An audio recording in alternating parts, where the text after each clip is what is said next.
PSN Nikel di Maluku Utara picu krisis lingkungan dan sosial. Proyek Strategis Nasional atau PSN yang diharapkan dapat meningkatkan pertumbuhan ekonomi dan mengurangi dampak pemanasan global justru memicu kerusakan lingkungan, perampasan ruang hidup masyarakat, serta memperlebar ketimpangan sosial.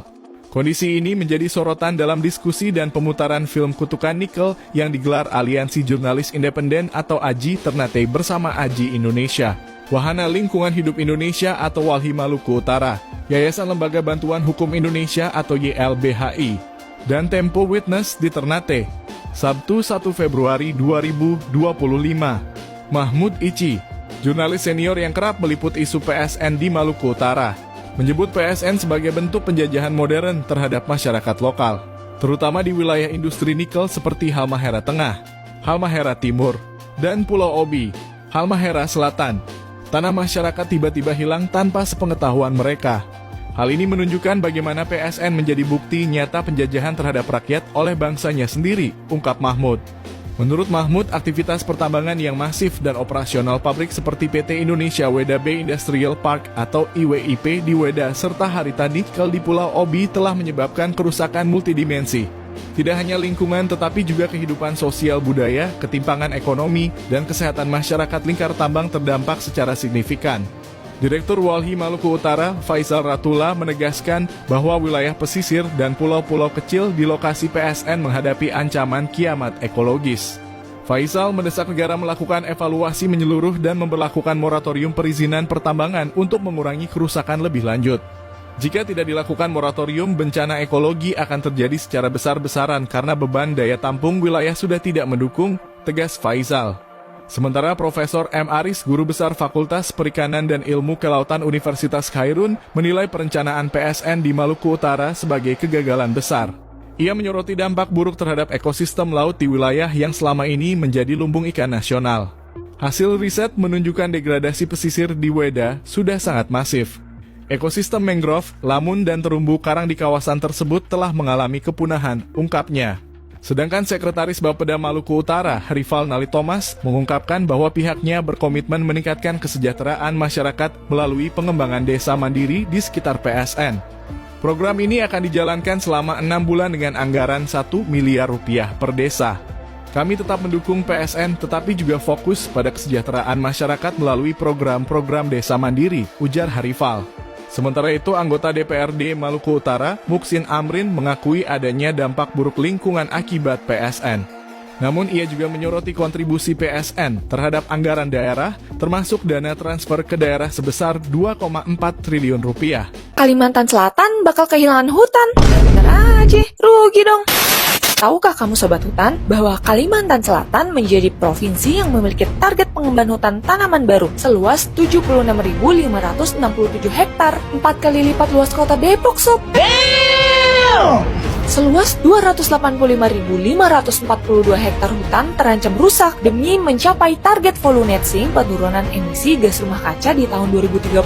Seluas 111.969 hektar berstatus deforestasi terencana, sedangkan seluas 285.542 hektar merupakan deforestasi tidak terencana yang perlu dimitigasi. Mirisnya, deforestasi ini sudah berlangsung sejak lama. Forest Watch Indonesia mencatat seluas 55.000 hektar telah terjadi deforestasi sejak 2017 hingga 2021, 420.000 hektar deforestasi terencana, dan 4,65 juta hektar proyeksi deforestasi. Hal ini diperkuat dengan apa yang telah dilakukan KLHK, yaitu memberikan perizinan berupa eksklusivitas kepada perusahaan dengan memberikan karpet merah pengadaan tanah untuk energi. Konsep energi bersih harusnya memenuhi prinsip keadilan dan keberlanjutan, tapi nyatanya masih jauh dari kata itu. Jadi, gimana nih pendapat Sobat Hutan?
Kehadiran perusahaan pertambangan nikel di Kabupaten Raja Ampat, Papua Barat Daya dianggap sebagai ancaman serius terhadap lingkungan di sana.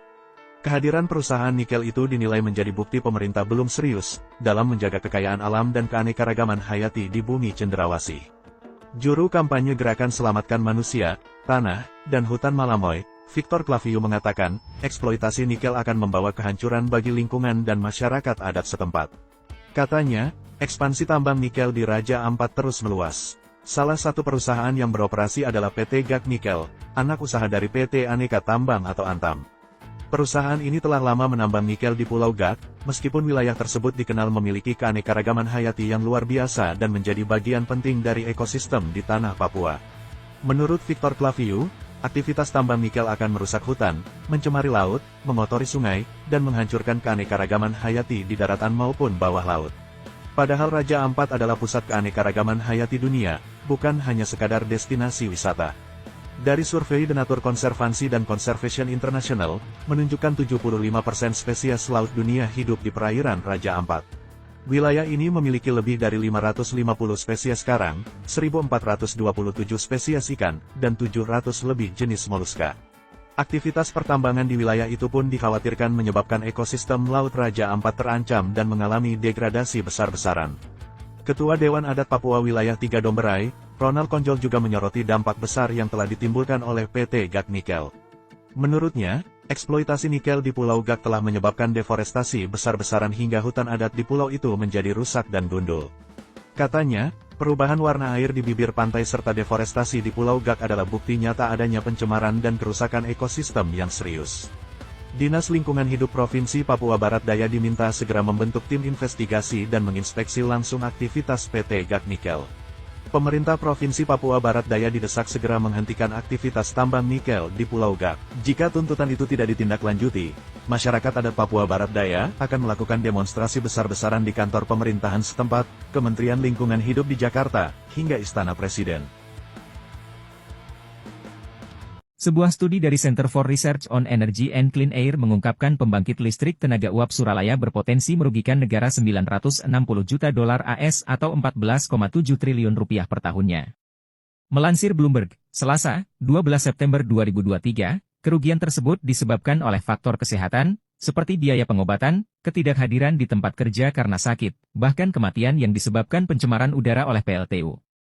Krea mengungkapkan dengan menggunakan teknologi terbaik yang tersedia untuk mengendalikan emisi dari PLTU Suralaya, pemerintah dapat menghemat 14,7 triliun rupiah per tahun, sementara dengan menegakkan batas emisi nasional saja dapat menghemat hingga 2,6 triliun rupiah.